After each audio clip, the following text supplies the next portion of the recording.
Doing. You want to start out with some questions? Bob, 8th and 9th September is a Thursday and a Friday. Got it. Are they there on Saturday also? No, sir. Leadership is Friday, Saturday. Are they a half a day Saturday or something? No. Quick start is Thursday and Friday, I believe.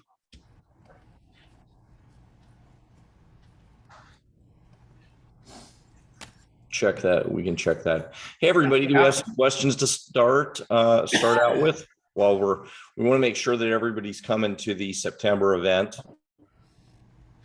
That's one thing that we're confirming all the dates and everything for you to make sure that we're giving you the right information. What questions do we have to start with? Oh, here's Loxley. Good. Hey, Loxley. What's happening, Loxley?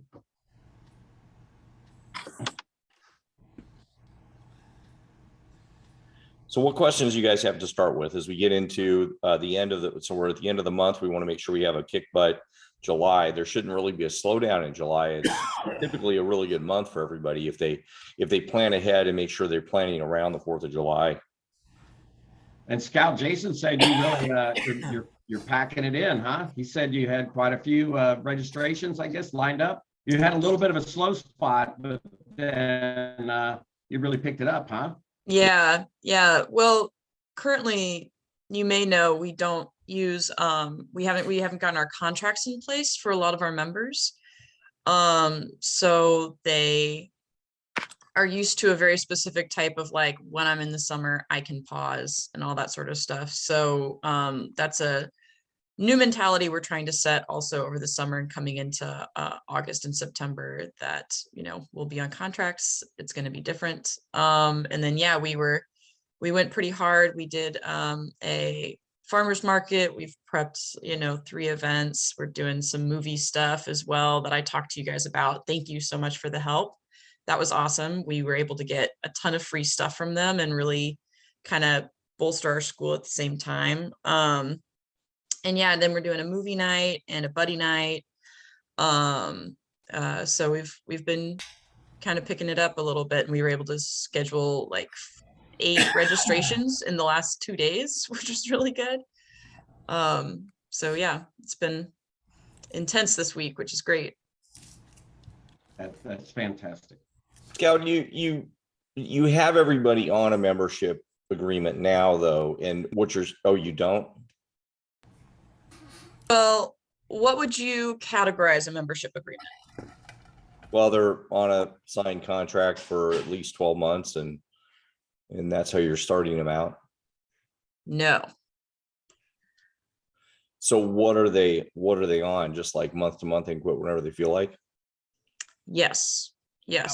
Ouch. But that's because we didn't have a solid legal contract written out yet that Jason was ready to, get out there. We were waiting on a lawyer and all that stuff. So we've got that rolled out now, but a lot of people have already taken that pause. Well, first of all, you don't really have to have, part of the issue with having a contract, you could have a piece of paper that says you're enrolled for 12 months and the payments start now, and this is the terms of the agreement. Certainly we're not giving legal advice, and we're not suggesting that we, implying that we do in any way. But if the terms of what we're agreeing to are that it's 12 months and it's for this amount of time for the basic program, and then for, the renewal, it's going to be a lot longer than that or whatever, then that's really what we've agreed to. And it's not about a legal agreement. And this is important for everybody to kind of understand, especially if you're just starting out with us and we're trying to get you on the right path here. It's not about having your lawyer take that over and turn it into something that you can enforce if you go to court. And you'd rarely go to court on any of these types of things. First of all, you shouldn't have to. Second of all, I'm not going to spend $10,000 in legal fees to collect a $2,000 contract. that wouldn't be smart anyway. And now it doesn't mean that we're not firm when people are, coming to us and saying, hey, they want to quit or whatever, but it's not about how legally accurate the contract is. Again, I'm not giving legal advice. But anyway, I'm glad you guys are on the right track there. We don't need to probably spend much time on it, but for everybody else on the call, you do need to have all your memberships in a minimum of when they start out a 12-month agreement. Why? Because it needs to be something that they're making a commitment to. And if you have any questions about that, that might be good to cover with us. But this month-to-month deal is definitely it's a killer for a couple reasons. And one isn't because, to be clear, it's not because we're trying to hold people over a barrel, but it's because you need to get students committed to actually being students and actually doing the training. And then on the renewal, which is not what our topic is for this, our meeting here, but really making a commitment to being a black belt. And there's a psychological difference there. And that's why, like, this whole thing about the summer, why we shouldn't have people have an issue with continuing to pay, because it's not about, are they paying for a month at a time? It's about, are they making a commitment to black belt? Master Smith, I'm sure you probably got a couple things to add on to that real quickly about why that's important. Well, and what you have to remember, Scout, is that if they're on a month to month, that means you have to replace every student in your school every month, in essence, because they're either going to pay again or they're not. So what we have to do is get out of that cycle. If they don't want to sign up for our shortest is going to be a 12-month commitment. I mean, if they've been there for 6 months or 3 months or whatever, you kind of talk to them about if they're going to be a black belt. I know Jeffrey had a similar situation on his highest program. And I think, and you correct me if my numbers were wrong, Jeffrey, but I thought you said you had about 35 on your highest program, and you upgraded them or renewed them to the new program, and you went in and raised the price on them, but not as much as if they would have waited. Is that kind of about the right thing? Sort of. What we had is we had 30 some odd people that were on a intermediate or lower program. We raised it to the highest price that we had currently, and we had about 17 out of 33 conversions within the last 2 weeks. Then this week was our first week of doing the new higher price, and we got full pay up front. And he raised his prices on the basic, and you know how nervous everybody is when they first do that. What are you charging on the basic now, Jeffrey? On the new program or the old? The new. The new is we're saying it's $297, and we're giving a introductory discount of $247. So people are paying $247. So he's got his We're in the new ballpark. students paying $247, regular price $297. With the intro special, it's $247. See, and Loxley, I hope you're doing that too. I think I saw Loxley on here. Yes, sir. He's got his hand raised. Good. And I think he talked about raising his before. But 1 second, Loxley, and then I'll come to you. Tim also raised his prices, and he was a little nervous about it. And his numbers this month for June with the new price of $247, he was able to. Now we need to get him more leads, but the leads he got, he had 90% of the leads make appointments, and out of those, he had another 90% show up for the first intro. He had 100% show up for the second intro, and then he closed 80% of those, and still has some more to close. And that was at the $247 price. Is that right, Tim? Maybe you can fill us in. And did you have any complications with that or any issues? What did you find with that? No. Obviously all of us go through that mentally in our own mental blocks or whatever. But, I guess we all have to realize, and I 100% know that, I changed lives at my school, and you really can't put a price on that, right?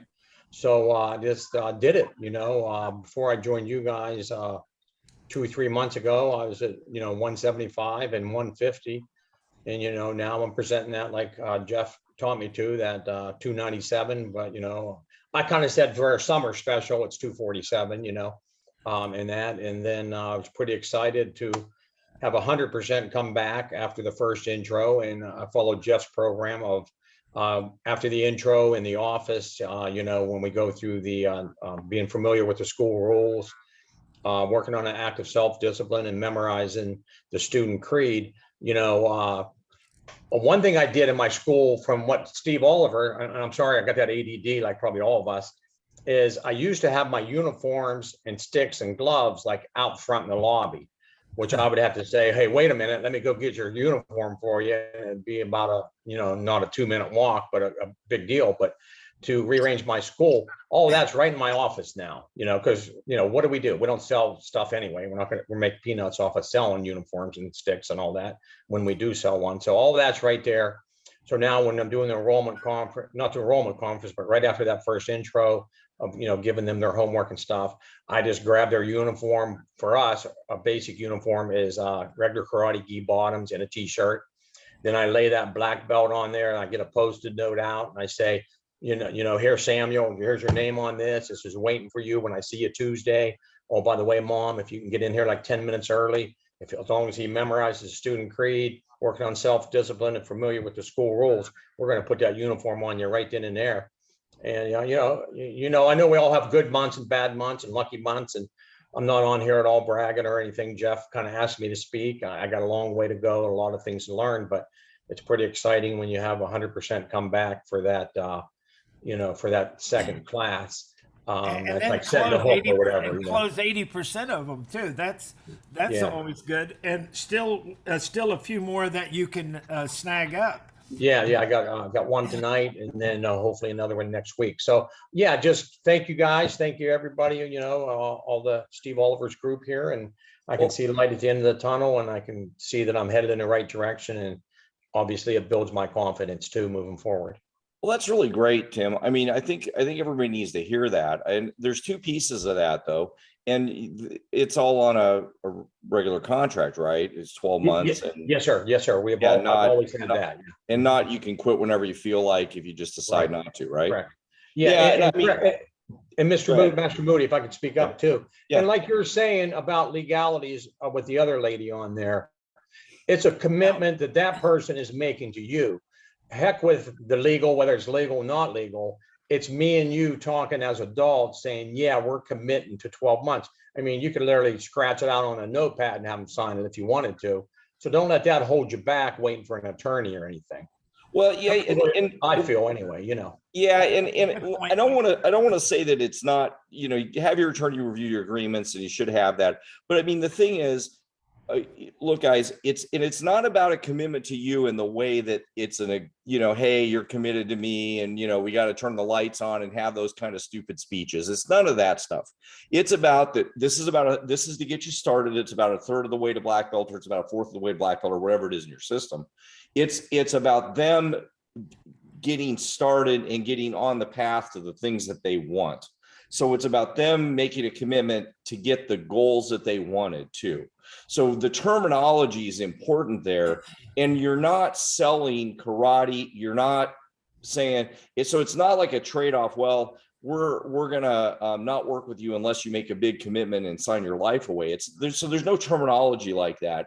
It's more of, if you're going to go to college, it's to go to college. What's it about? Well, it's to get a degree. It takes about 4 years to get a degree. You got to do this stuff to get the degree. You see what the language is different. It's in Master Smith says it really well. It's this language difference to think about. So starting to put that language in the basic program, and then when we get to renewals, when you guys move up a little bit and get through this. But anyway, I mean, make sure that those pieces are in place, and you have to have that in place now. One thing to point out about what Tim just said that's important is having the commitment in there doesn't lower your conversion rate. Sometimes people will think that if it's a weaker sale, in other words, if it's month to month, if I just, it'll be a lot easier if I lower my price, or if I make it really easy, if it's month to month. Oh, if it's month to month, it's going to be a lot easier. Nope. We've never seen it happen other than people being nervous themselves about it. That if the commitment was less, it was like month to month, or it was a 6-month instead of a 12-month agreement or something like that, we've never seen anybody's conversion rate be lower or be better if they made the commitment be worse, be simpler. So that proves, in Tim's case here, you know, it's 12 months and he just started out with it. And Jeff, I think you changed yours right away this way. So you guys need to move into this direction that we're telling you. And if you do it correctly, it's going to let you enroll more people. It should let you enroll more people if you're doing this correctly, not less people. So making it a firm agreement is going to help you. But anyway, I think Loxley had a question that we need to go to. Yeah, just one last thing on Jeffrey, and I'm going to come back to him after we do Loxley, but Jeffrey, you know, at the 247, his old price, he was doing $90 a month, 130, and a 165. He had 3 different programs he was doing, you know, from 90 to 165. So it was quite a change for him to make. But, you know, as he found out, the first one he did, he nailed down. Go ahead, Loxley. That's a great point, though, Master Smith. Just to tag on what you said, sometimes you guys think you need to do this little tiny jump up at a time. There's really no reason other than between our ears that we need to do that. So great job, Jeff. Yeah, not Grandmaster Smith, Jeff, but Jeff. So good job, Jeff. Loxley, go ahead. We'll call him Jeffrey.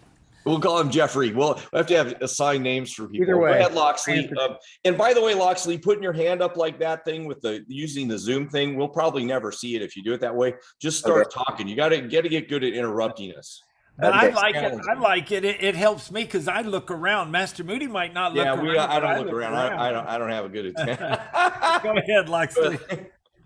So I just wanted to go over, I've got all my price and all of that stuff, but I wanted to just, I've been having people come in if I can do it better.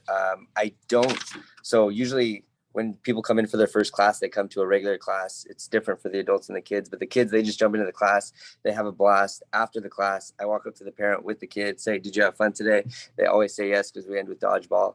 And then I just ask them, hey, when you guys, or can I come meet me over at the front desk, whatever. And then when they come over, I show them the waiver and just say they get a 2-week free trial. This is when it ends. If I can just have you guys, and this is just the agreement. So they're actually signing the agreement when they sign for the 2-week trial. And then from there, I flip the page, and from here, that's where it has the price on it. And then I'll go over. So I'll say, this is the monthly tuition, the $297, and then there's an initial investment of $600. I don't say the 600, I usually just point to it.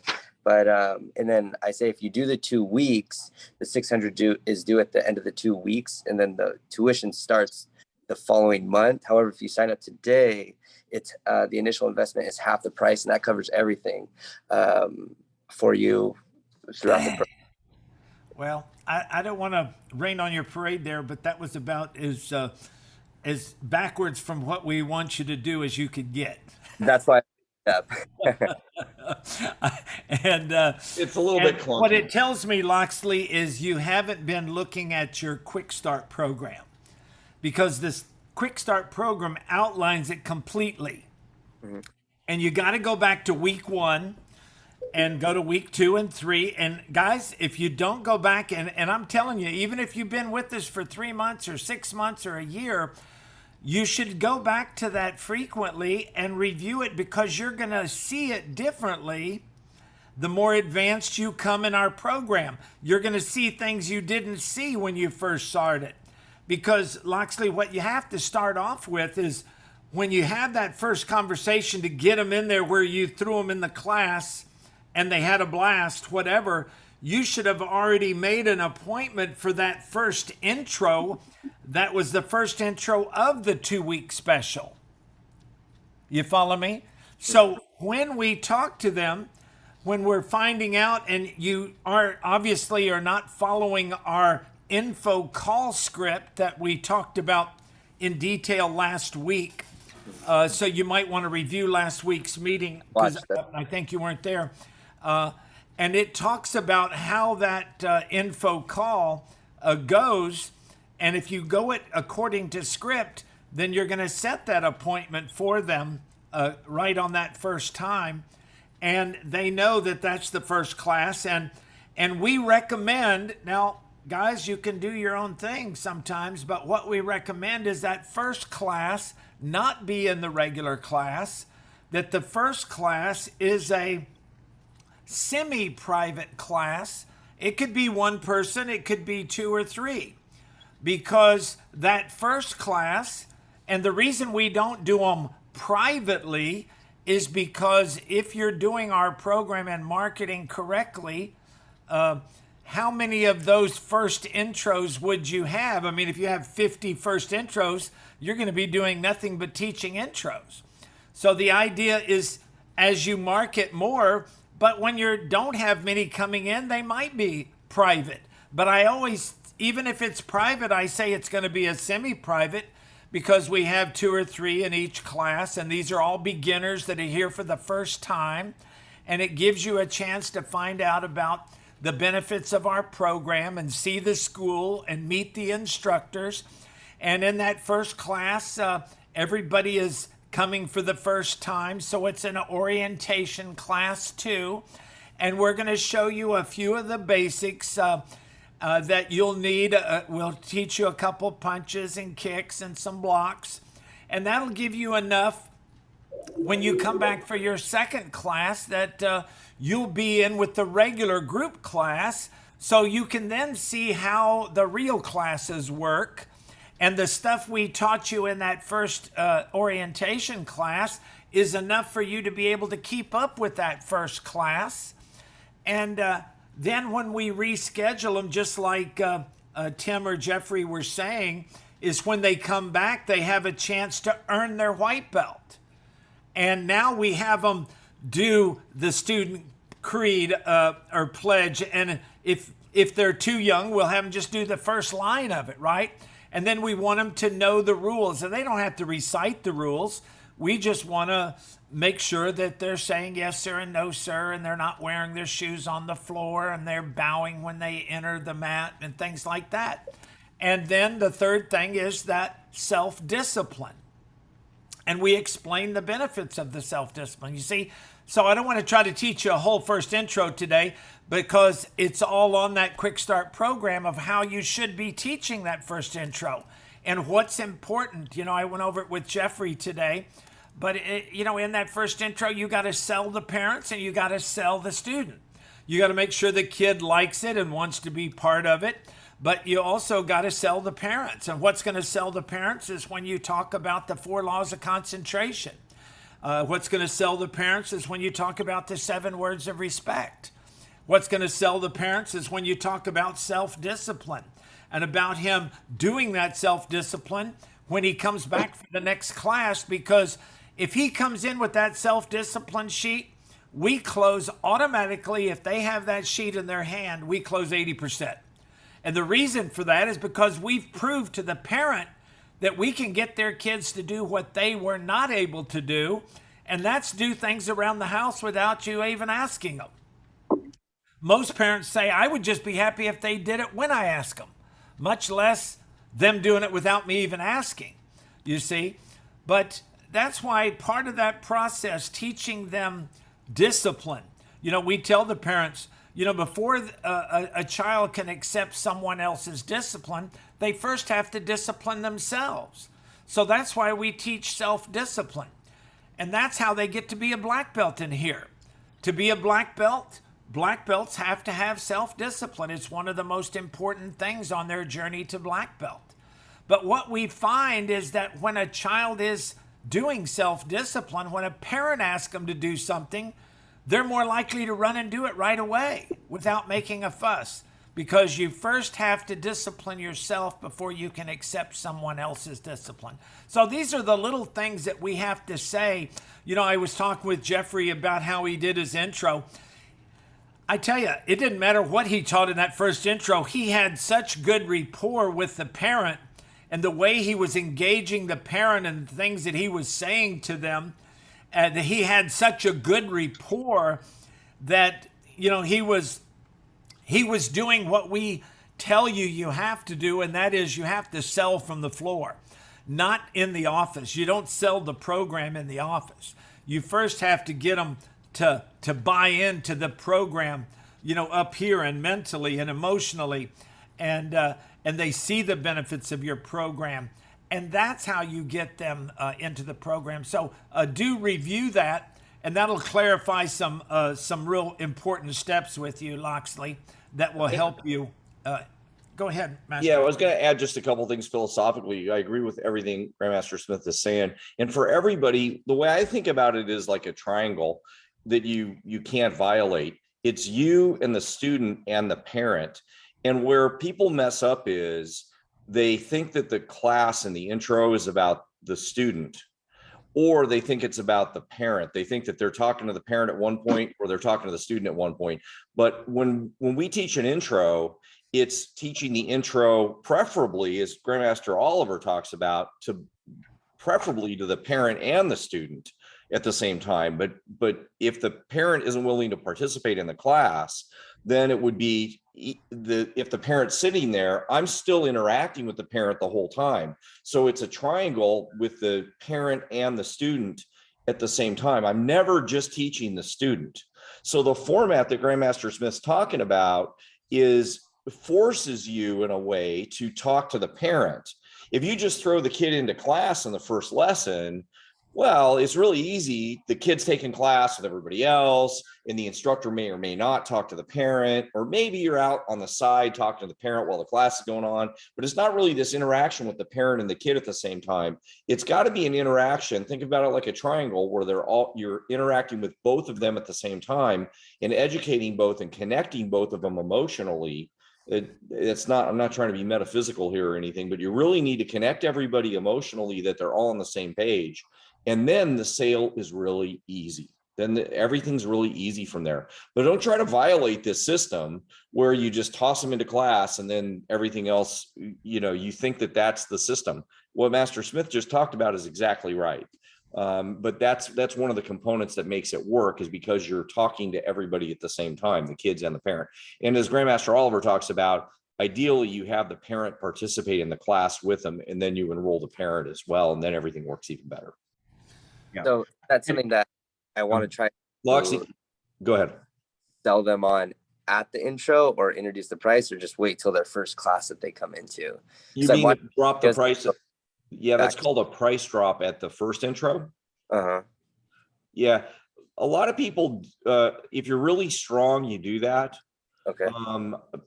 I personally don't teach my guys to do that because I don't know for sure which ones are the strongest ones or not. Like Master Samborn, who you guys met in Arizona, she could probably do that, but I still don't have her do that. I have her do it at the second lesson. It's in the sheet. Is it okay for you to, is the monthly budget cover 197 to 247 a month, or 247 to 297 a month? Whichever your pricing structure is for a pay in full averaged out per month versus, so you give them that range of the pay in full average to the regular monthly price. So you have a range, and then you can see whether the price, so you don't do if you're going to present the pricing, it's really important to understand this. If you're going to present pricing at intro one, or you're going to do a price drop at intro one, all you're doing is giving them a range.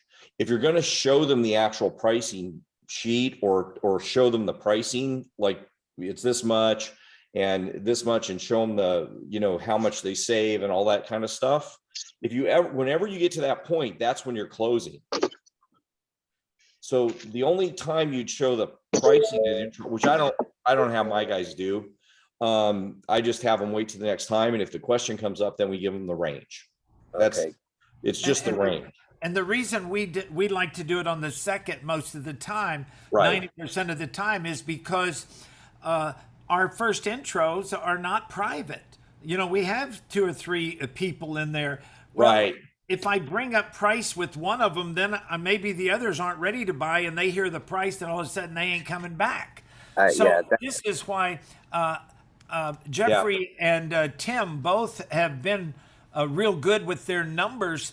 When I see your numbers, how many leads did you have? How many appointments did you make? How many first intros? How many second intros? how many enrollments. You know, if you go down those numbers right there, then you can see where you're dropping the ball. And if you're getting a lot of first intros and they're not coming back for the second, well, maybe you were trying to close them too soon. You know, when is the best time to sell is when they're ready to buy. Well, Jeffrey, I think, and correct me if I'm wrong, Jeffrey, I think you closed that July enrollment you were talking about, the first lesson. Absolutely. It was very interesting. I could tell while I was talking with him. I took him back private. I brought his wife back. I brought their child back. We sat down, we started talking. They were so engaged at that moment that you could tell that this was the time that they wanted to do it. And as a matter of fact, I almost let them take the lead on making the sale. It was to the point where they wanted to pay everything up front at the very beginning, rather than even thinking about it, or, you know, can I look at my budget? They were so excited about the program, so excited about being engaged and being taken out onto the mat with them and hearing about the character development, assets development, all that stuff, that they were so ready to become part of it. I let them lead me. I was getting ready to actually bring them back and talk about the second class. And it's like, no, we don't need to do that. We can close it right now. That was brilliant, because that's what a good, you know, when you get to be good at the sales, then you learn to read the people.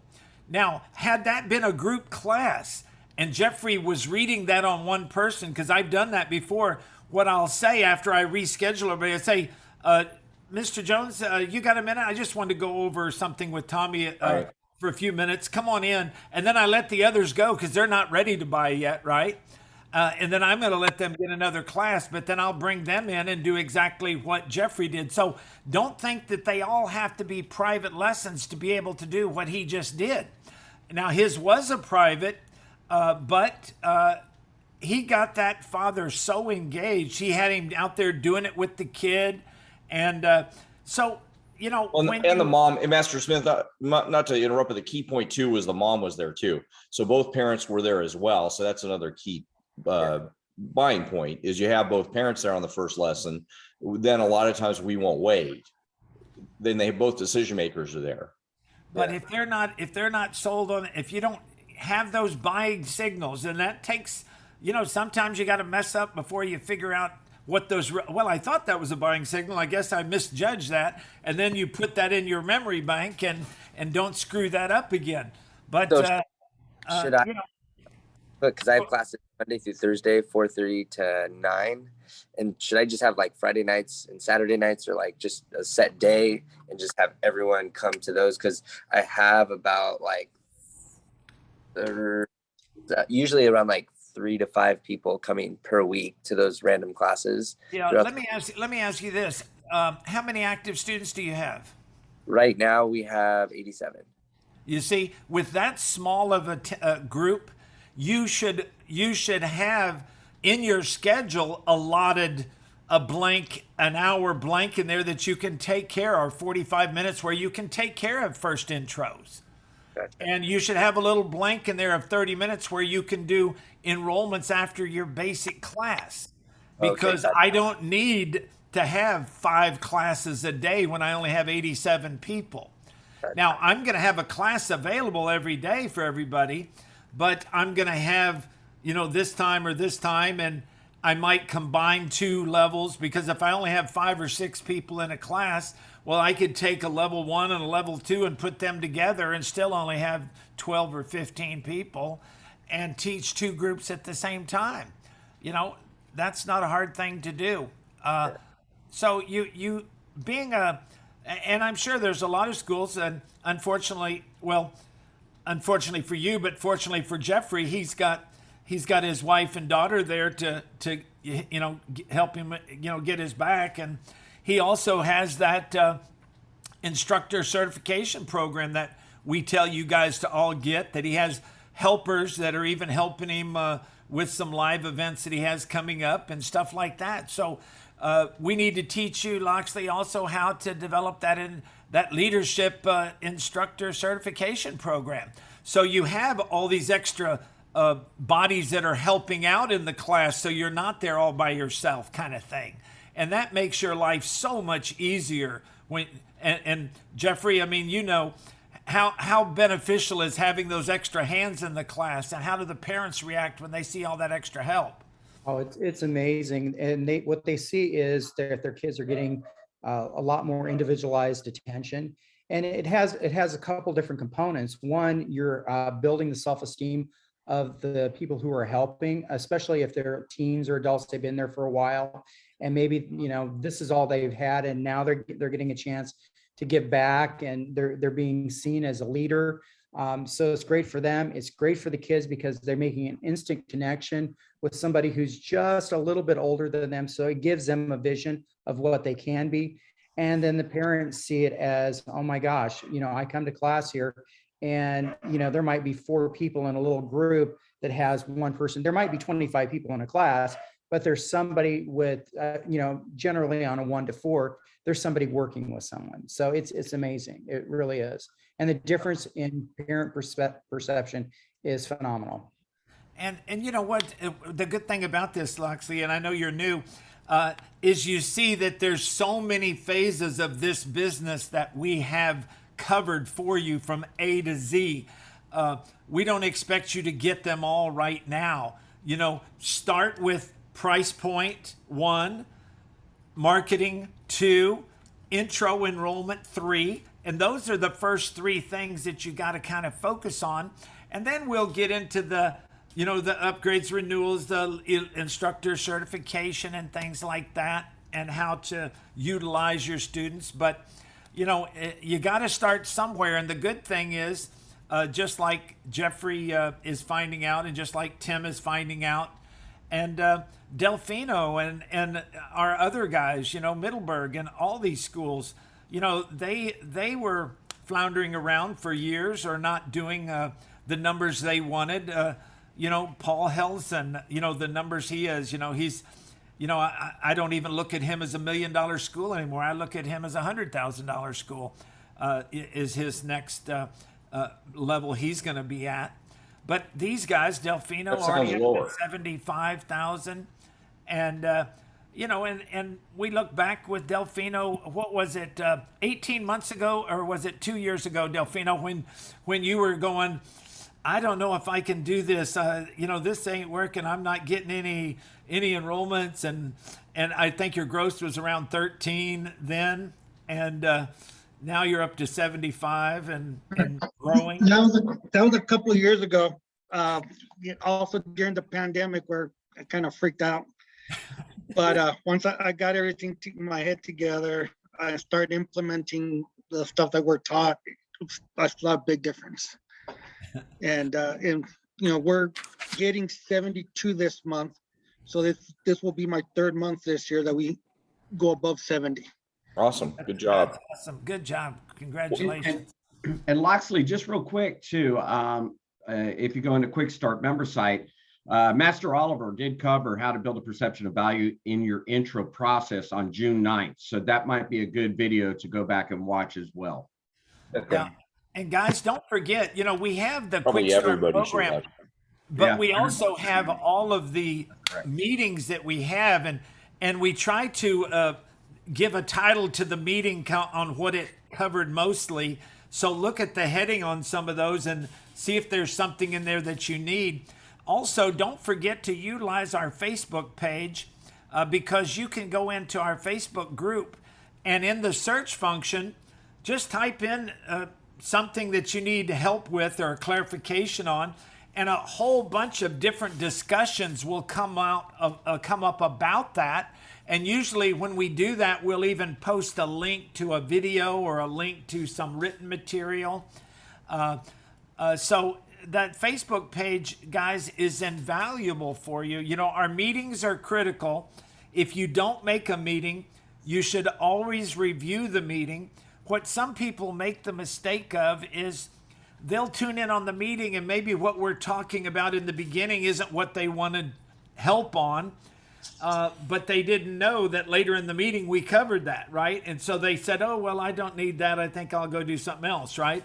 So it's important to get a feeling for the meetings. It's important for you to ask questions. And a lot of people in the Facebook, we find a lot of new members don't ask many questions, even though we know they have the most questions, is because, you don't, everybody doesn't want to feel like they're the new kid on the block and doesn't know anything. And they're afraid the question they're going to ask is a stupid question or something that they should be knowing and they don't know.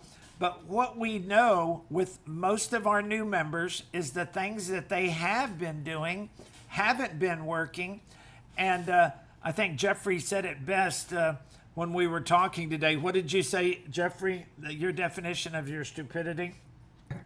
Doing the same thing that you've always done over and over again and expecting a different result. Real quick, a question is kind of an outlier, but it follows the same line. Last week we had a new member join, and this new member came to us. He's a second-degree black belt. He's on the karate team the Taekwondo team for the U.S. Army. He just transferred into town. He doesn't fit any of the quick start program parameters. Exactly how would you handle somebody coming in? I had those constantly. What I like to do when you have somebody like that, and I'll cover it so it'll cover even a bigger scenario than your one scenario. When you have somebody come in like that, the first thing that you have to ascertain is not what they say they are, but you got to look at them and see what they really can do. So I'll say, oh, great. Why don't you, let's set up a class where I can work with you a little bit and I'll explain our procedures in school. So I'll set up a private intro for somebody like that. And then I'm going to take them through and I'm going to have them hit the pads and ask them some questions and maybe have them demonstrate a form and hit body shield, maybe a heavy bag, maybe some hand pads. Just get an idea of their technique, watch their forms, and then kind of put it, since it is Taekwondo and you do Taekwondo, it's an easy fit. So you kind of put in your mind where they fit in the program, right? But before I say that to them, what I always say is, well, what is your goal working out with us while you're here? How long are you going to be stationed here? And he might say, well, this deployment is 1 year or 2 years or whatever it is, and say, okay, in those 2 years, what are you hoping to accomplish? He might say, well, I just want to have a school to work out in and keep in shape. And so then I know there's not a goal setting in mind for a rank advancement. So I don't have to address that too much because he's already a second degree, right? If I think he's qualified with my black belts, then I'm going to let him train with my black belts. Now I will, my first degrees and second degrees as part of their training to get to the second degree or get to the third degree, they have to do instructor certification, which means that they're learning the material not just so they can do it, but they have to learn it at a higher level so they can actually explain it. So I know that I could be utilizing him and he would be a lot more valuable as a black belt that would be helping in my classes. So mute that one, Bob. And I know he would be more valuable, so maybe I'm going to give him a little special pricing, right? I might work out a special pricing for him. If it was somebody that I saw that said they were a black belt, but in our school they wouldn't be qualified as a black belt, I would then say to them, well, at our school, what we like to do is it's not the belt you wear that's important, it's the knowledge up here. So I want to make sure that if you're going to be here and you want to get certified as a black belt in our system, maybe they were a different style or something, then I would say what we do is we'll start you in the basic program, but we don't set any limitations on how long you're going to be there. As soon as you get the basic stuff down, might be a few weeks. Then we'll move you into the next level and we'll keep moving you up. And it could be that in 6 months, you're back to the first degree or you're back to your second degree. It could be a year. But if you're only interested in the belt and not the knowledge, then they'll say, well, if I'm not going to start at the beginning, I just want to start at black belt, but you know that their black belt, they cannot keep up with your black belts, then I wouldn't let them come in. Absolutely. And that's kind of what we're doing. And that's what we've always done in the past. We give them a period of time where we make sure, I mean, he came from the WT, we're more ITF oriented. And so he's going through a period of time where he's learning our patterns, and he's learning them very quickly, and he's learning, how to kick correctly. But Exactly. I didn't I'm say with that you. out loud, did I? I'm ITF too. I'm sorry. If there's any, Yeah, I know you are. if there's Um, any the other style over here. But I guess where I was looking for a little bit more input was, with the new program that we're putting in place as far as the financial aspects, exactly, how do you work them into that type of program that, in the Well, program, or you just yeah. create a separate line for them and. Yeah, it is. It has to be something special. And it could be that you charged him the basic price, but gave him the, your top black belt leadership program, right? But you only charged him basic. It could be that you gave him something better than that. It depends on if you want to create what I call sometimes a scholarship. Say, we're going to put you on the basic program pricing. It's regularly this. We're going to give you a scholarship because I like your technique. I like your style. I think you could be an asset to our school. So we're going to scholarship you out this much, so it would only cost this much. I don't know that, yeah, and if I could say some on that, I don't know that it's that different or unusual than somebody who you just look at and go, well, I want them in my school. And there's a reason why the structure may not make sense. If he came from somewhere he's paying $50 a month, and you want to be respectful of their system, and honor that structure, and he's also maybe only going to be there for 8 months because he's in the military, and you already know that there's some sort of structure, then there may be some reason to work that out differently. Not that different than if somebody was in the military, they'd never had any martial arts experience, and he was also only going to be there for 8 months. It doesn't really violate our normal process. So Master Smith's right, it would be different, but I don't know that somebody, just because they came in with some other martial arts training, is necessarily violates our normal process. There's certain situations where people may have different life circumstances that would then be something we would discuss with them. It wouldn't be, I always want to feel like I have integrity about my pricing and my commitment structure. That they're going to be committed to black belt, they're going to be committed to doing this. If they're going to move to Africa in 4 months, I still would love to train them. I just can't enroll them into my, they could still essentially sign a 6-year agreement, but they're going to be, it's the normal structure that we would stop training them in 4 months, and we're not going to charge them after that. You know what I mean?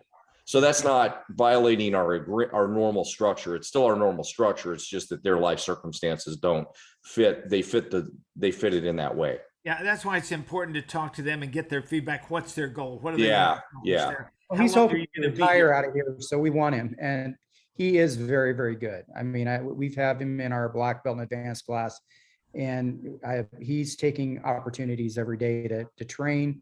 So we're pretty impressed by him and how hard he's working. I was just more interested, and I mean, we've had this happen a million times in the past, but I've never been on this kind of a structured financial program. And so I was looking exactly, well, where do I fit this widget in to make it work well? Yeah. And again, you kind of offset his value to the school versus your value to him, and that's where you got to place it in and make a decision on that yourself. Why don't we just pause a sec, Master Smith? I just thought I'd mention in the middle, since we have everybody before we have some in and out of our group, is that we wanted to remind everybody, Bob, that I think it'd be okay to remind everybody again at this point to make sure they come to the live event. Do you want to tell them the dates on that? Because sometimes towards the end of our meeting, we have some people need to jump off. Maybe it'd be good to let everybody know the dates, and everybody really needs to be at the live events. I can't emphasize that enough. It's not COVID time anymore. It sort of is, but you can still fly. Don't have to wear masks on the plane anymore. So Bob, when are those events and when does everybody need to show up for these? Yeah, so for our quick start members, it's going to be September 8th and 9th. And that'll be at Table Mountain Inn in Golden, Colorado. And keep in mind that the Thornton Mile High School will be open for members to also pop in. And Master Smith, how far is Thornton from Golden? You might have a better idea. Oh, it's not that far, right? I mean, it's probably only 20 minutes if there's not much traffic. Yeah, it's not, but it will be traffic at that time because their meeting will probably go from 10 to 6 or 5 or 6 on Thursday. Is that correct, Bob? Yeah, it depends. Master Oliver might, cut them loose maybe around 5 to head up to the school, because the school will be open too, if I'm correct. And we like you to see the school because you'll get a chance to see all these systems that we were talking about, the stripes and the character sheets and the intros and all that kind of stuff that's going on at the school, and the instructor training. And you'll get a chance to see how the basic class works, how the leadership group, Black Belt Leadership Level 1, 2, and 3, and all the interaction that goes on in class, and how the instructor trainees are helping in the class, and how the school's laid out with all of those systems, how they hand out the stripes, and how they spotlight the students. I mean, there's so much stuff that goes on that I mean, everybody who goes for the first time all say the same thing is, wow, this makes everything so much more clear now that I get to see all these things we've been talking about in actual application. Now it makes more sense. And the good thing about that is I'm always there, or Master Oliver, or both of us, and I kind of get everybody together while things are going on and start pointing things out to you that maybe you didn't even see. Oh, that's what they're doing there, and that's why they're doing that. And we never know what's going on. Sometimes they have a after-school graduation that night. Sometimes it's testing week. Sometimes they're doing intros or enrollments, first intros, or the enrollment conferences, or a renewal conference, or they might be doing a renewal blitz where they're doing all this kind of stuff. It's not pre-planned. It's just we're going there when we're going there. I don't even know if we tell them that we're going to show up. We probably do, just because they know that we're coming, but you're getting to see the real thing in action. I actually make sure they know I'm going to be there, because there's things that I want to call out and help them through to make sure they're not just sitting there watching and not knowing what they're watching. So it really makes a difference. I know, and Delfino and the other guys that have been there before. Delfino, tell us, when you went to Thornton for the first time and saw things, how did that change your vision on things? You put things in Perspective. perspective. There you go. And I got to see like the vision boards, the goal setting sheets, and how they were utilized, and also presenting I think there was 2 kids that were invited into leadership that day, and how they presented the bucket, also the mat chat. So there's a lot of information that I picked up that I would just hear about in the meetings, but was kind of fuzzy. Once I got there, it kind of all started to make sense. Even the character development sheet on how to pass them out, where they had them, and so forth. So if you haven't been there, I highly do recommend it. I've been there twice. Second time I picked up stuff that I didn't pick up the first time. And you know why? I always tell everybody that. It's funny. They go like, well, I've been there once, I don't have to be there. I say, no. When you go the second time, you're going to have a different set of eyes. You're looking through somebody that's more advanced now. You're going to see stuff you didn't see before. And that's why I keep telling everybody about the quick start, going to that 8-week training program and looking at it again when you revisit it, and take notes on it, and a lot of things that you can get out of that. So I'm telling you, it's probably, I usually equate that with about 3 months of knowledge you'll pick up in one weekend. Yeah, Not and counting- hey, excuse me, I'm sorry, guys. Hey, Bob, what airport do we fly into? It'll be Denver. It's just that Denver only has one airport. Yeah, and that mountain table inn is about 30 minutes from the airport, and then it's probably about 20 minutes over to Thornton from there. Yeah, and I did some checking around too. I understand Table Mountain is kind of filling up, but Denver Marriott West has plenty of rooms. There's a Sheraton down there too. I haven't looked into that, but there's a number of other hotels in close proximity. And when you're checking with another hotel, make sure that you go on. The good thing with your navigation system, you can put Table Mountain in because you have that address, and then put the other hotel you're looking at and see how far it is. You know, if it's 5 miles, it doesn't sound like much, but in traffic that could be 20 or 30 minutes. But there's so many within a mile of there that you know is going to be a 10-minute drive. So definitely find them there. Now, another thing that some school owners forget to do at these live events is bring your staff. Any staff you have, program directors, instructors. What happens when your staff comes, they get a chance to see it in person. They get a chance to hear it from me and Master Oliver, and that way it definitely moves you forward in your training with your staff, because a lot of times staff hear you say stuff and they go, okay, yeah, and they don't really believe it till they hear all the other schools. And they hear stuff, like that's Jeffrey, even what Jeffrey was saying today or what Tim was saying today, that gives somebody a different point of view on those kind of things. You follow me? Absolutely. Yeah, I mean, everybody really just needs to be there, but we can move on to other questions for our last 20 minutes, but everybody get your plane booked, and Bob, they need to let you know, right? Yeah, I need a head count. That's it. Shoot me a Yeah, text. we need to know, because we need to, we got stuff planned. Yeah, we got stuff planned for you. If you don't let us know, weirdly enough, we get people just showing up and we don't know they're coming.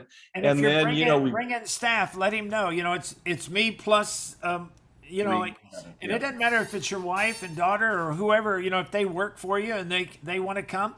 We have schools that'll bring the wife, and the wife, there's a lot of nice area in Colorado to go do sightseeing and stuff like that while you're in the meeting if they're not part of your business.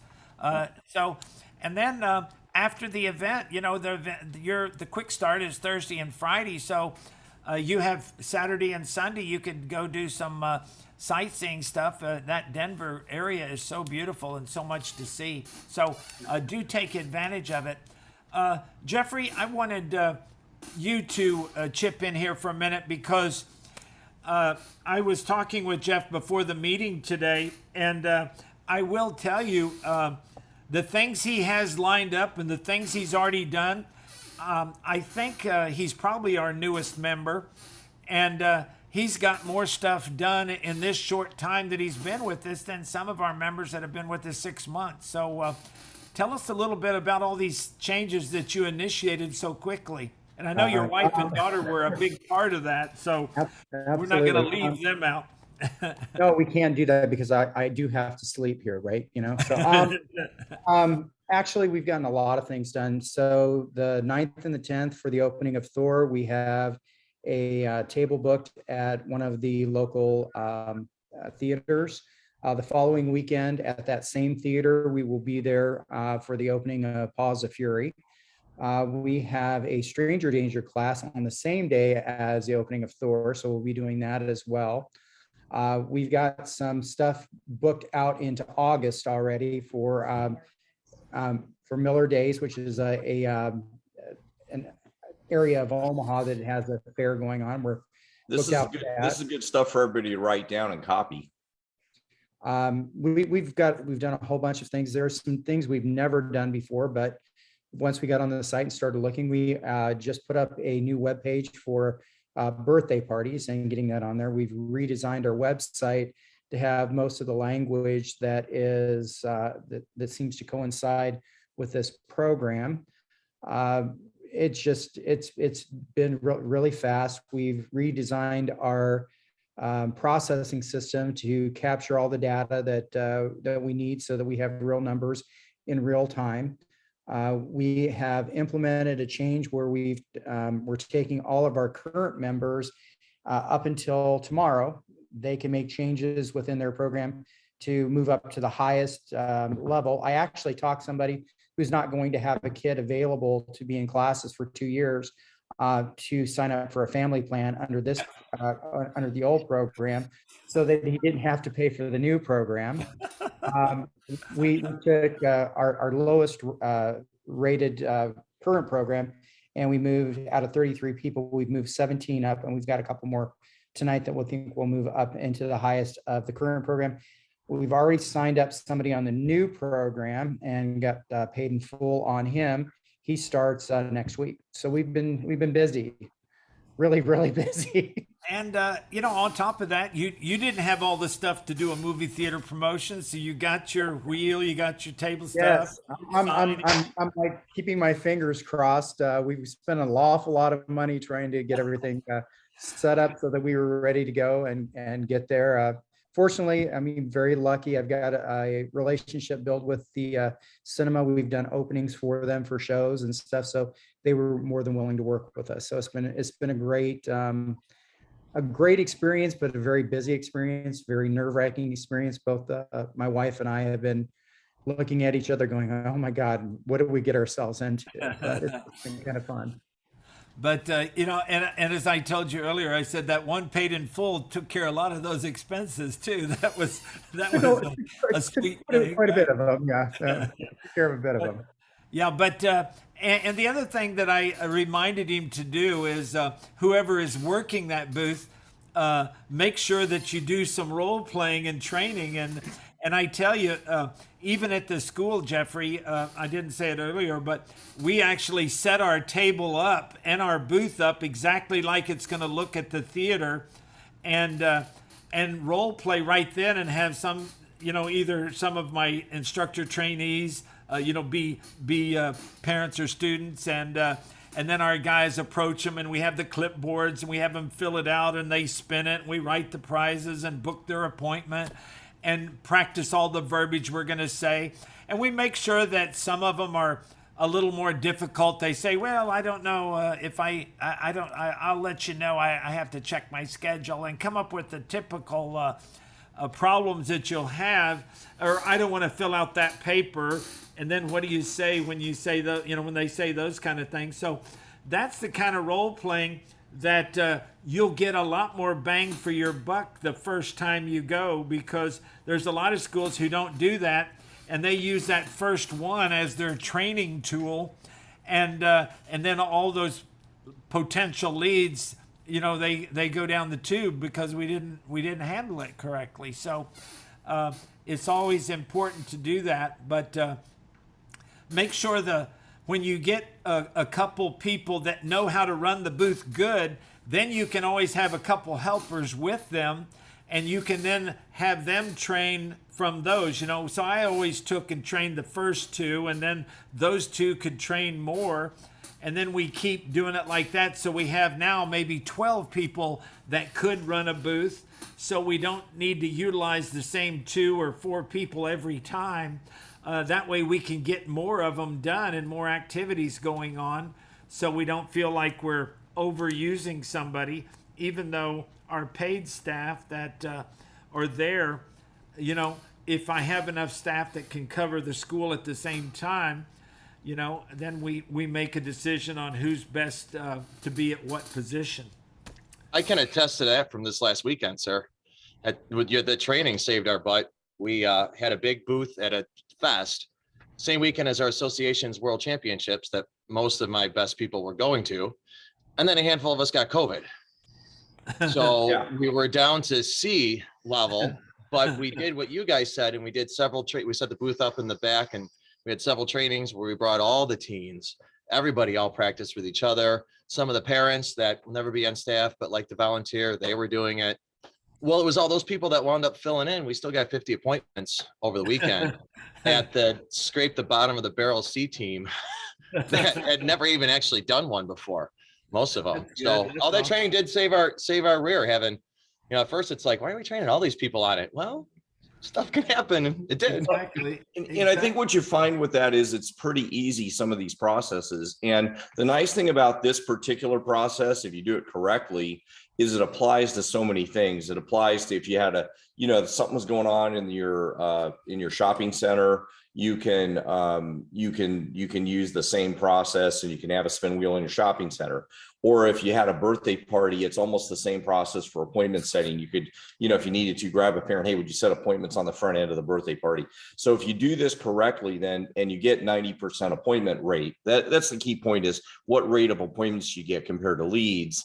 Then you start refining the process and doing it better. So that's a good point that Paul's making, and that people shouldn't be afraid to have additional staff or additional just bodies do these appointments. And Jeffrey was sharp enough to go and do a little research, and I don't know if you went to the member site or the Facebook page, but found out what everybody else was putting on the wheel and got the right things on there. He had a couple birthday parties on there. He had a couple pizza parties. And remember, the difference between a pizza party and a birthday party is one has a cake, one has a pizza, but they're pretty much the same kind of thing. But when we tell them, they say, well, what is the purpose of a pizza party? And just say, it's just a party for you to get some of your friends together. And it could be the friends from your neighborhood. It could be your classmates. It could be your soccer team or football team or basketball team or baseball team, your Boy Scouts or any social group, a church group. So it's just to get a bunch of friends together and have a little party. And we have a pizza party and learn some karate and have a good time. And then we treat it just like a birthday cake without having a birthday and presents. Yeah. Okie doke. Anybody else have any questions about the event coming up? And I know Delfino, you had a good July. Tell us if you could fill everybody in. What would you tell some of our new guys? What they should be focusing on? How did you get your school? What was the big home run, or what was the big thing that helped drive, or has it just been an ongoing thing? A little bit of both. We concentrated on renewals this month. We're up to 11 renewals. Good. And enrollment, it's been steady. We can always improve on that. Also, get paid in fulls. I got a couple of paid in fulls, and that really brought us way up. And guys, don't miss that little thing on the paid in fulls. And as Jeffrey found out already, each month, we try to have, I always call it my ace in the hole. It's a way to jump my gross an extra 10 to 20,000 by having just a couple paid in fulls. Now, obviously, if the paid in fulls are enrollments, you're going to need more of them to hit, 10 or 20. But if they're renewals, one or two can make a difference of 15 to 25,000. So for some schools, that's doubling your gross. Well, especially for our guys that have been with us a while. Gustavo, you're one of them, and some of the other guys. This should be something you do each month. You should target one or two of them on a regular basis. For our newer guys, your focus is on getting a flood of members in. So that's the main thing you need to do. And I'm sure Delfina would attest to, you probably doubled or tripled your marketing, Parthenon. Yes, definitely. And the thing to remember, and what Delfino was saying is that he's kicking in that renewal Parthenon, but just remember, in your marketing Parthenon, it's not just about getting new people. You have to be making sure that you're very aware of your tracking of your current students, that they're not dropping out. Because if 15 or 20 come in and 10 or 15 go out, then you end up kind of spinning. I call it spinning your wheels. You kind of stay in the same spot. So just remember this saying, and you got to look at your school from this point of view. You're either green and growing or you're ripe and rotting. Green and growing means your active count is going up. And if my active count is going up, as Paul Helderson has found out, as that active count has gone up and he started getting his price point higher, then those two combinations is what makes you that $1 million school or 100,000, or like Middleburg. What did y'all hit in July, Middleburg? Middleburg.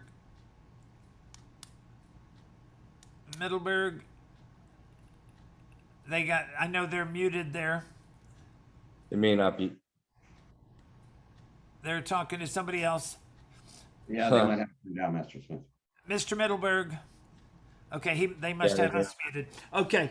Well, I know he said it on Tuesday was 133,000. That's not a bad month, right? 133,000.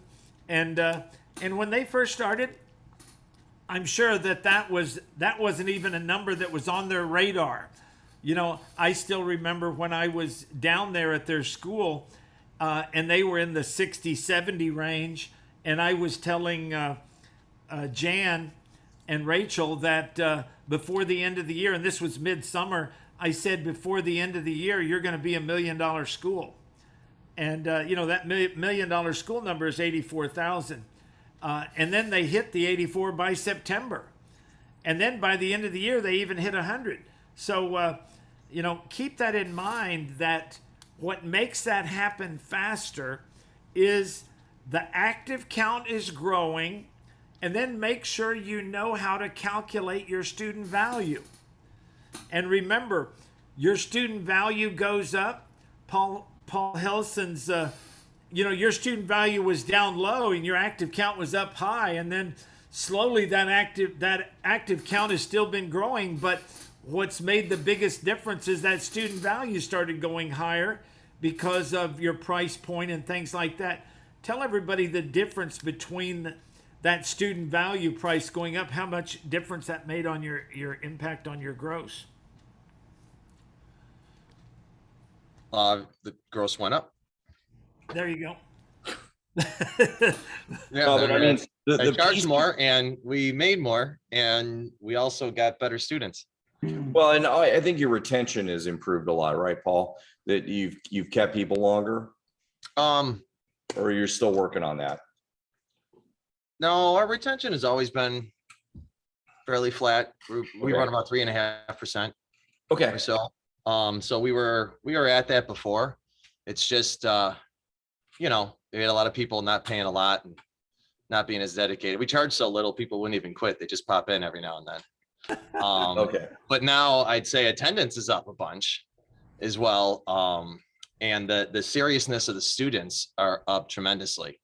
Instead of selling out cheap and trying to enroll everybody and offer everything, 1 day a week memberships, all this silly stuff, taking ourselves seriously has got us a lot more serious students. Even our long-term black belts notice it at testing time.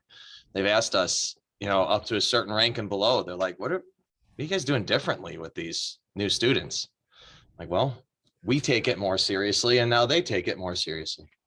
You know, I wonder though, if that very statement means that it's likely that will help your retention in the long term. Because if you take it more seriously, what that does mean, I mean, my experience was when I first started, I didn't know any better. I mean, I learned from my instructor who didn't know any better, believe me, still doesn't. And, you know, so I started my school out. I didn't have Master Oliver, Master Smith. I didn't have me to train me. And so I have, you know, my programs are like month to month and whatever for about 6 months. And then I learned better from somebody else.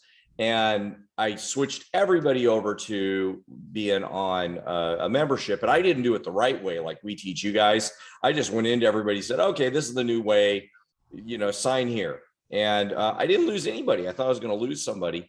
What I noticed though, the difference between the people being on month to month and the people that were on a membership agreement on a contract was the students immediately were better.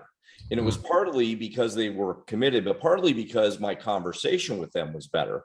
It was, hey, we're going to do this for a while and we're going to do this like this. And the students acted better. So my attitude to them, as you're kind of saying now, my attitude to them and the way the perception of the school was that it was a serious deal, that we were in it for getting our black belt, which meant something significant. It wasn't just getting their black belt, but it meant something significant, made the students better. So at that time, I was in business like 6 months. I had like 120 students, but it turned the tension or the tenor of the school from kind of a place you did karate to a really serious facility, a really serious place. And I loved it. I mean, it was like night and day, like within a week, night and day difference. One student left, fine. The rest of them had a different attitude, the exact same people. So I think everybody's going to find that. But I think you might really look at those numbers a year from now and go, wow, my retention was here. It really, it moved. And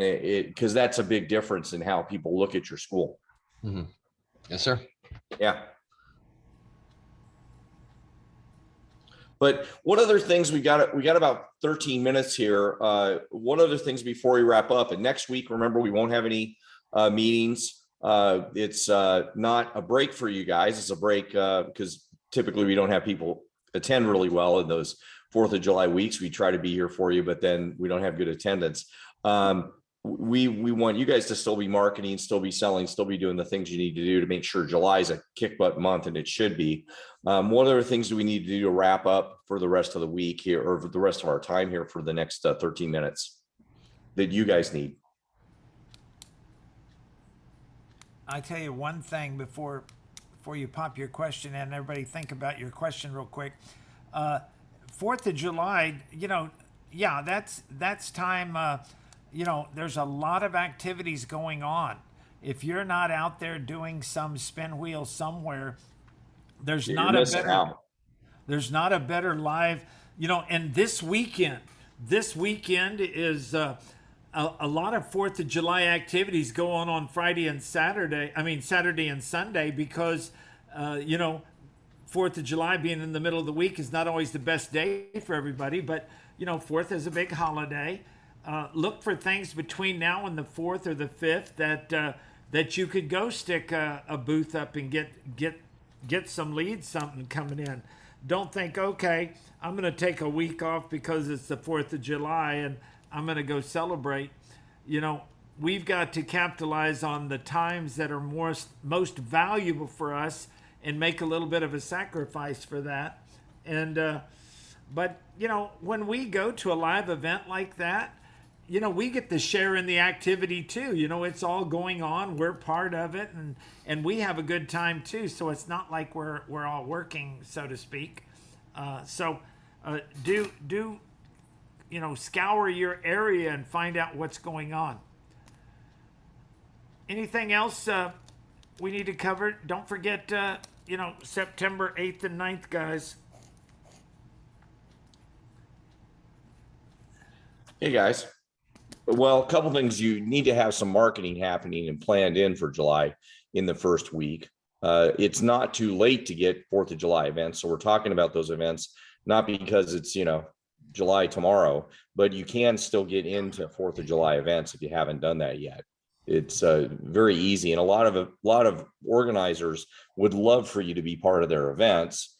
If you call them up, they'll go, oh, well, man, thank you. Because we really do need some additional participants in our events. But anyway, what other questions do we want to cover? Can't be nothing. Otherwise, everybody's going to do 150,000 this month. Now, Gustavo, I don't see your video on. I don't know if you can hear us or not, but you're kind of quiet today. You usually come up with a lot of questions. Anything you need to add in there, Gustavo? If you can hear us there, Mr. Gustavo. I think it's also fair to point out, that even right now it's 4th of July. So getting the appointments obviously is very important, but generating the leads is very valuable to you as well, because you just flip to the next month and we're already back to school. And that's a prime time to really go back and, you should always be doing this anyhow, but go back in, dipping back into your lead pipeline and remarketing as well. Can I give a comment on that too? The one thing because we did a Please. big tabling last weekend. The one thing we're noticing too is to really make sure we're on our follow-ups. The amount of people when they come in for their free first lesson, but you go to schedule, we always try to schedule the next lesson, the next 2 lessons. They got a vacation in the middle of it already. Like, oh yeah, we came for this one, but we're actually going out of town come Thursday. And so let's do it 2 weeks from now. So we are noticing like, okay, let's make sure we don't let these people slip through the cracks. Make sure we keep good notes as to when they're going in and out, especially the people in the lead follow-up from the tablings and stuff. So that way we can get them going, get them signed before if we can, or make sure we don't lose track of them for when they get back. And Paul, One maybe thing if you that's- could expand on that. What is your lead follow-up, just to share with, some of the other members? So 2 different lead follow-up systems. One, they haven't made an appointment. So CTE once a day, 7 days, once a week for a month. Call, text, email, guys. Call, text, email, mail. I have a mail drip system. If we get we produce a whole bunch of postcards that we just automatically mail out once we get a lead into. And then once a week for a month, and then just in the normal long term. And then in the short term one, we actually created a file system here behind me for every day of the week. An intro goes into the day of the week or an appointment, their physical file. If they don't show, we have a 7-day follow-up where we're calling them every single day.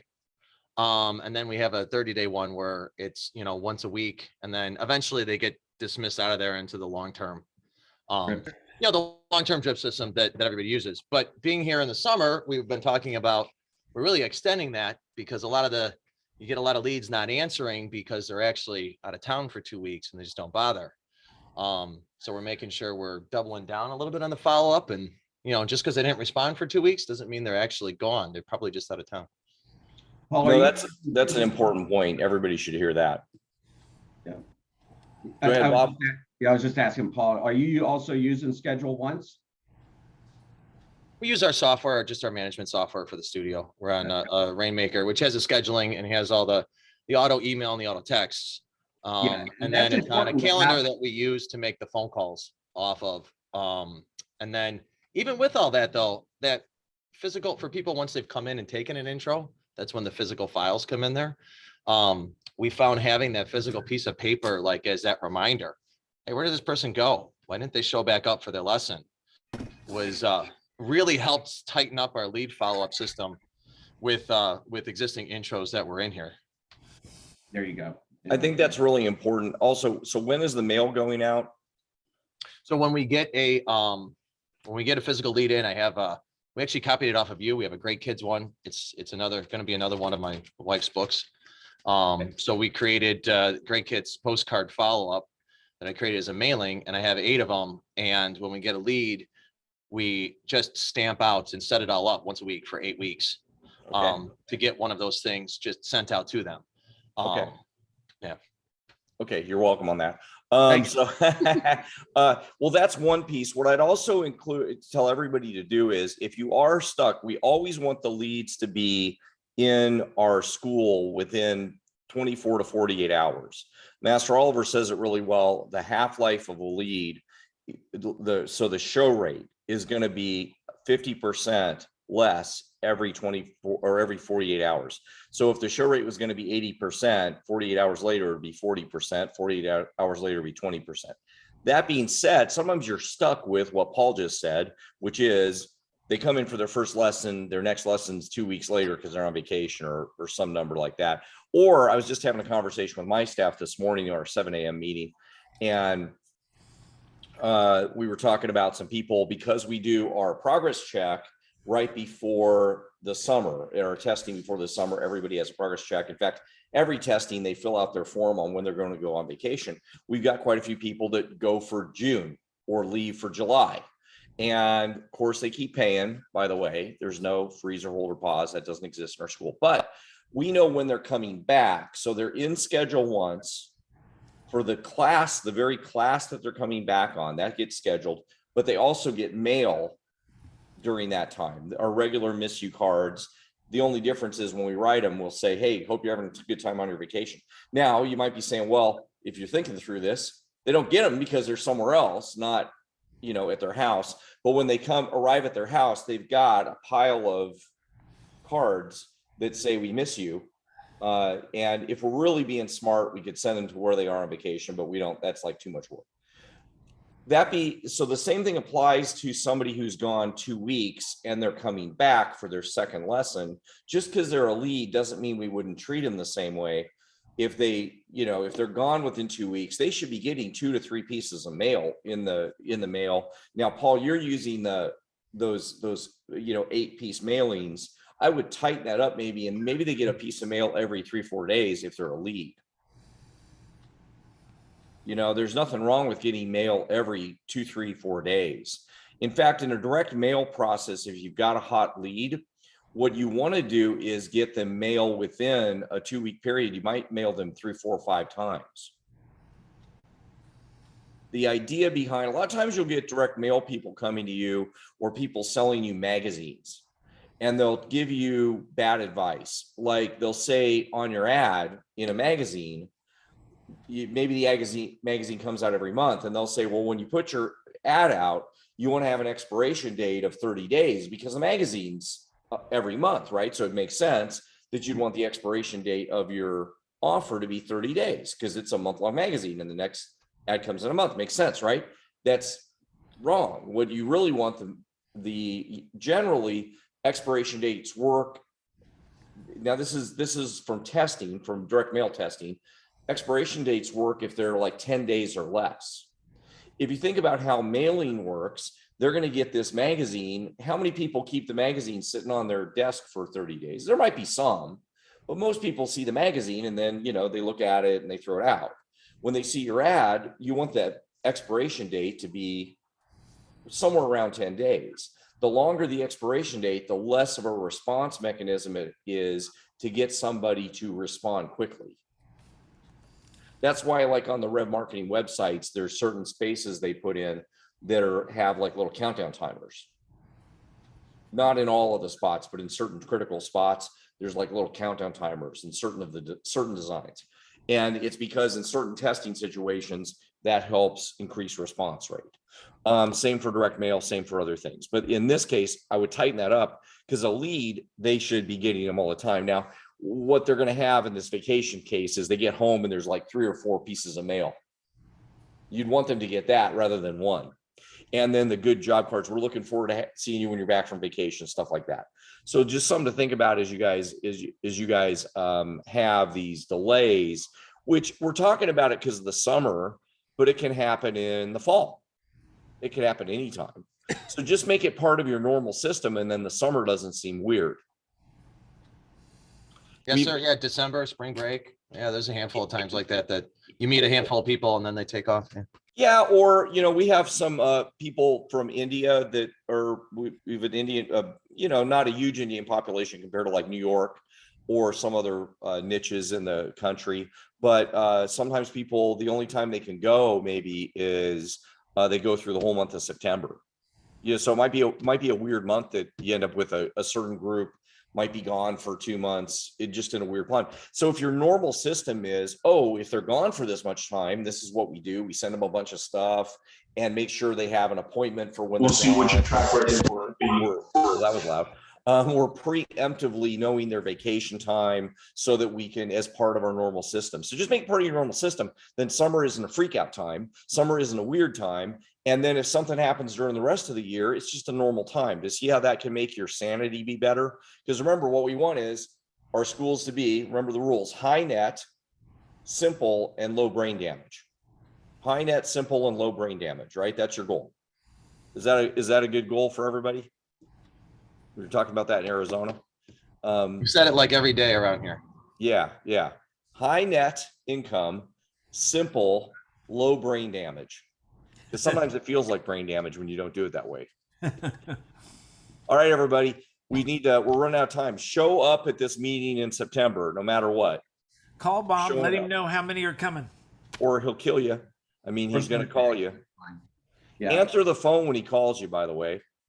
Everybody answer the phone when he calls you so he doesn't have to chase you down. So it makes his life easier so he has no brain damage. Otherwise, he, has brain damage when he talks to us. Anything else to add, Bob? Yeah, They're all that's, dropping off. fine. And a text works great too.